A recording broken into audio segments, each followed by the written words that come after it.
as far as equity is safer, but I feel like debt, you can make more money if you can keep that money deployed.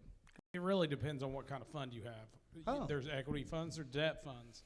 With debt funds, then that money's ticking. So ours is a debt fund.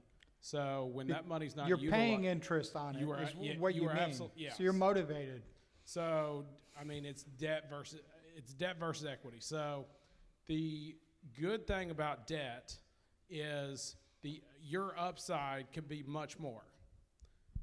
Whereas if it's an equity fund, you're sharing whatever that fund makes. I've always been very comfortable with the debt side because we've never really had a problem deploying any of the money we've taken in. But that is, I mean, there's something to that as far as equity is safer, but I feel like debt, you can make more money if you can keep that money deployed. Gotcha. Good perspective. Do you have anything to add to that, Jeff? I have one of each. You have one of each. I have a okay. debt fund and an equity fund. Yep. And exactly what Randy is saying is really the trade-off, right? Now, we did equity first. And the only reason that we did the debt fund was because the company had grown enough and volume had grown enough, and it's simpler to market. So it was, again, it goes back to a choice.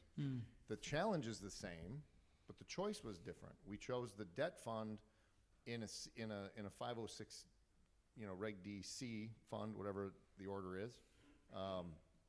And we chose that because we wanted to be able to market to accredited investors to raise capital. As we continue to grow and as we continue to we need to continue to raise capital. Otherwise, you end up having to say no. Nobody wants to say no, yeah. right, to borrowers. And now you're not making money.